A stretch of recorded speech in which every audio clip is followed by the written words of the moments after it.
Olá, seja bem-vindo ao canal Chave de Leitura. No vídeo de hoje a gente vai ter o Fora das Páginas número 18, com as coisas que eu acompanhei no mês de junho, que foram pouquíssimas. Esse vídeo vai ser minúsculo, porque em junho teve muitos eventos sociais da minha família. E normalmente os dias que eu vejo filme, que são sábado e domingo, eu estava fora. Então eu vi pouca coisa, tá? Então vai ser um vídeo rapidinho, mas eu decidi fazer mesmo assim, porque teve uma vez que eu resolvi juntar e vocês ficaram reclamando. Vocês ficaram falando, cadê o Fora das Páginas? Não vai ter Fora das Páginas? Então, como eu também gosto muito dessas dicas, a gente vai ter um vídeo curto ainda assim. Então a gente começa, como sempre, com os filmes. Eu vi um filme do Hitchcock, que eu não tinha assistido ainda, vi no Belas Artes, que chama Pavor nos Bastidores. Como ele é um filme de suspense, é complicado falar um pouco da sinopse, eu vou falar bem pouco, tá? Ele é um filme que se passa, né, pelo título, ele tem a ver com teatro. Então, uma das pessoas envolvidas ali no crime é uma atriz, e aí tem uma situação de esconder o crime, qual é a motivação do crime, e as pessoas envolvidas, tanto na tentativa de acobertar, como de proteger certas pessoas. Existe um envolvimento aí amoroso entre as pessoas. Eu gostei bastante, eu achei um divertimento, assim, bastante ok. Mas é isso, não vou falar mais muito para não estragar os desdobramentos, né, as revelações. Depois eu vi um filme tristíssimo, esse filme também vai ser difícil de resenhar um pouco, porque assim, a sinopse desse filme entrega muita coisa, mas eu acho que é o filme que é interessante você ir descobrindo conforme você assiste. O nome do filme é Gosto de Cereja, é de um diretor iraniano que chama Abba Kiarostami, e ele é bastante conhecido, né, esse diretor. Eu vi esse filme no MUBI. De modo geral, eu costumo gostar dos filmes do Kiarostami. E nesse filme a gente tem um homem, é um filme que passa quase todo num carro, né? A gente tem um homem dirigindo e esse homem procura ajuda. Ele está precisando de um favor, na verdade ele tá até disposto a pagar por esse favor, e a gente, o interessante, por isso que eu não quero falar muito, é ir descobrindo pra que ele precisa da ajuda, embora a sinopse costume entregar. Porque isso vai causando, quando a gente não sabe, a gente começa a interpretar, a suspeitar e a entender um pouco a reação, entender mais ou menos, né, criar hipóteses sobre a reação das pessoas com quem ele fala, dos homens com quem ele fala, tentando e realizar, né, alcançar aí esse favor. É um favor que ele tem a ver com um tabu cultural, então o filme ele acaba fazendo um comentário aí nesse sentido também, do que é permitido e proibido, do que é ético, do que não é, do que seria correto e do que seria errado, vamos dizer assim, né, em relação a tradições. Mas é um filme muito triste, assim, é um filme melancólico. Eu acho que vale muitíssimo a pena, gente. Depois eu vi Run, eu acho que é assim que pronuncia, do Akira Kurosawa, no MUBI. É uma adaptação do Rei Lear, que é uma das peças mais interessantes do Shakespeare. E essa peça, para quem não sabe, ela é sobre um rei que decide dividir o seu reino entre as filhas. Ele decide se retirar do comando e dividir o que eram os seus domínios entre essas filhas. É uma história de ingratidão, de certo modo, e de expectativas erradas, né? Então esse rei vai ter expectativas erradas, as filhas vão ter um comportamento um pouco desagradável em relação ao pai, e é uma das peças mais longas do Shakespeare, se eu não me engano, é uma das últimas também que ele escreveu, e o Kurosawa faz ótimas adaptações do Shakespeare. Eu acho que a minha favorita ainda é Trono Manchado de Sangue, que é a adaptação do Macbeth, que é uma das minhas peças favoritas. Mas esse tá muito incrível. Normalmente o Kurosawa transporta para uma cultura de Japão medieval e ele consegue fazer de maneira que as coisas casem muito bem com a questão cultural local. E então eu achei um grande filme também. É um filme longo, mas filmaço. Eu não ligo muito para filme longo, né? Eu acho que é uma boa oportunidade para mudar de tela, né? Pelo menos tô vendo filme é tela também, mas para sair da internet um pouco e me desconectar também, assim. Eu tenho gostado bastante. E por fim, o último filme que eu assisti foi o Miss Julie, dirigido pela Liv Ullmann. Sim, a estrela, grande atriz dos filmes do Bergman, vi no MUBI também. E o Miss Julie é uma adaptação de uma peça do Strindberg. Eu achei que a Liv Ullmann faz uma direção que me lembrou o Bergman em vários momentos. Eu acho que tem um quê de estilo do Bergman na direção dela. Ela faz um filme que é muito teatral, na medida em que ela mantém só 3 personagens. É a história de uma moça, né, nesse filme chama Miss Julie, mas acho que o nome original na peça é outro, né? A Miss Julie é uma espécie de moça de da alta sociedade.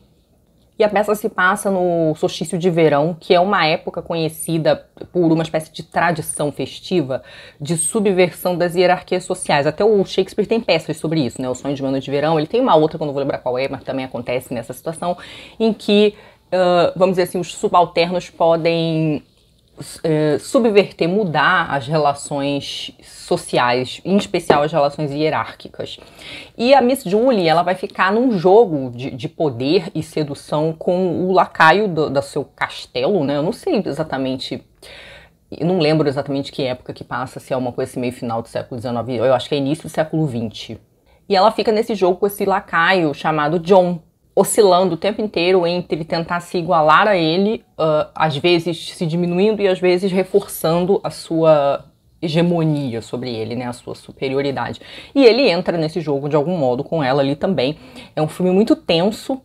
Além deles dois, tem uma outra moça que seria a cozinheira, eu esqueci o nome dela, da personagem, mas eles ficam ali naquele jogo e a Ullman faz um filme que tem poucos cenários, ele passa boa parte das cenas na cozinha e aparecem os quartos de alguns personagens, mas não aparece mais nenhum personagem. Então eu imagino que ela tenha mantido isso da peça, essa coisa concentrada em 3 atores. Eu gostei do filme, eu achei o filme bastante interessante e, como eu falei, me lembrou também um pouquinho do universo, do tom, do drama, né, daquela carga dramática dos filmes do Bergman. Me digam se vocês assistiram alguns desses filmes. Sobre séries, eu assisti o In Just Like That, que não acabou ainda, né? Que é essa espécie de revival do Sex and the City. Passa na HBO Max. E assim, a série tentou resolver problemas que ficaram, vamos dizer assim, envelheceram mal da série anterior. Isso eu falei já quando eu comentei a primeira temporada, né? Que essa é a segunda temporada desse revival, com as personagens ali na casa dos 50 anos. Então, assim, a série incluiu pessoas de outras raças, pessoas transgênero, né? Porque era uma série muito branca. Inclusive que é uma série... Se o Sex and the City, eu achava que as personagens eram meio assim, classe média alta, mas nessa temporada elas são bem ricas, assim. Tanto a Charlotte como a Carrie, né? Talvez a Miranda seja ali a classe média alta, mas as outras estão... Talvez seja classe média alta ainda, mas é porque eu acho a Charlotte, pelo menos, ela tem muito de rica, né? Eu acho que ela era rica mesmo e ela transita nas altas classes. Então a série é uma série sobre mulheres ricas em Nova York, mas é uma série leve, é uma série que tem humor, eu acho muito gostosinha. É aquela série que é gostoso de acompanhar e leve, episódios pequenos, o tipo de série que eu gosto de assistir na hora do almoço, assim. Eu gosto. Tanto da questão dos dramas, quanto das questões mais cômicas. E também, apesar da diferença fenomenal das contas bancárias, né, minha com as personagens, tem uns dilemas ou outros ali, algumas questões com as quais eu consigo me identificar, né? Acho que isso era uma coisa muito interessante quando o Sex and the City passava, porque acho que elas estavam ali na casa dos 30. Eu acho que eu ainda não sei se eu ainda estava nos 30, eu acho que eu estava quase nos 30 quando passava o Sex and the City, e agora, né, elas estão nos 50, eu tô aí no início dos 40, enfim, a gente não é exatamente da mesma geração, mas era interessante de ver porque é o dilema da mulher adulta contemporânea, né, vamos dizer assim. Mas claro, com um recorte, né, com um recorte muito específico, não só porque elas têm muito dinheiro, mas porque elas são brancas, norte-americanas, essas coisas todas. Em seguida eu vi o Black Mirror, temporada nova, já assisti tudo e eu gostei bastante. Black Mirror tem essa coisa meio de distopia e de terror da vida contemporânea e capitalismo tardio, vida tecnológica, mas eu acho que ele reforçou um pouco mais alguns gêneros, fiquei com essa impressão. Então a gente tem episódios que são muito terror, uma mistura de true crime, porque tem um documentário envolvido num dos episódios, e essa coisa de investigação de crime, de mistério, e o negócio escala pro terror. Tem um outro episódio que vai bem pro fantástico, ele também tem essa coisa meio de terror, perseguição, assim, e ele vai super pro fantástico. Depois ele começa como uma espécie de terror ligado a...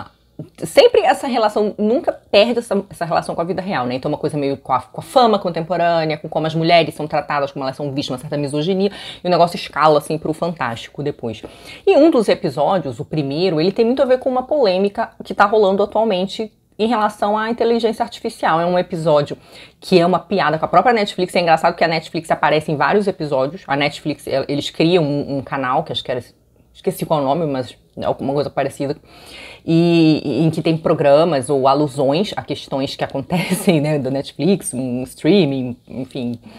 E então tem essa série que usa inteligência artificial, mas que também usa alguma coisa do direito, tem a ver com a LGPD, a Lei de Proteção de Dados, de certo modo, né? Então, como invade a privacidade de alguém e também se utiliza da imagem de alguém de maneiras que às vezes são inadequadas. E a polêmica atual é a do comercial da Volks com a Elis Regina, né? Então, usar a inteligência artificial para colocar uma cantora para vender produto e toda uma outra polêmica em torno da questão política, em torno dessas duas figuras, porque a Elis Regina era uma pessoa que se colocava contra a ditadura, a música que ela canta também era de uma pessoa que se colocava contra a ditadura, né, como Nossos Pais, do Belchior, e a Volks tem umas histórias aí, uns desenvolvimentos com o período, né, com a ditadura no Brasil. Então tem essa coisa, ficou essa coisa meio contraditória. Algumas pessoas se emocionaram de rever a Elis ou ver a Elis cantando com a filha dela, né, com a Maria Rita, e outras pessoas acharam você usar a imagem de alguém para vender produto, né, de um artista, que você não sabe se concordaria com aquilo ali ou não. Então ficou super atual, né, a temporada saiu com o comercial também, e essas coisas acabaram dialogando assim de um jeito muito curioso. Mas de modo geral, pra resumir, eu gostei bastante, viu, dos episódios. Me digam aí se vocês viram, o que vocês acharam. E por fim, de música, o Leonardo, o nome dele é Leonardo Alves, ele tem um canal aqui que chama Rock Resenha. Ele viu eu comentando sobre a minha febre Fleetwood Mac, especialmente com Rumors, e me indicou Tusk, que era um disco sobre o qual eu já tinha ouvido num documentário que eu assisti deles. Mas não tinha ficado morta de vontade de ouvir, não. Mas ele falou que era um disco alternativo e tudo mais, eu fui ouvir. É um disco duplo, é um disco muito grande. Como eu falei pra vocês, nem sempre o Fleetwood Mac bate de cara comigo. Mas uma coisa que eu reparei é que eu tenho uma tendência a gostar mais imediatamente das músicas da Stevie Nicks. O que me leva a me questionar se a minha febre não é uma febre Stevie Nicks e não Fleetwood Mac.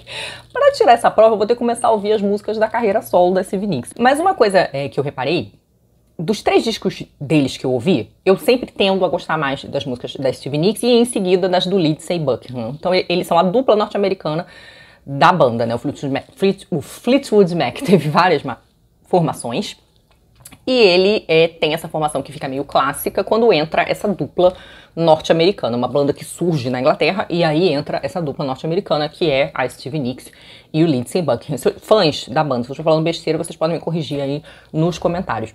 Então eles entram, eles fazem um primeiro disco, acho que chama Fleetwood Mac, depois eles fazem o Rumors, que vira esse grande clássico, e depois fazem o Tusk, que é esse disco duplo.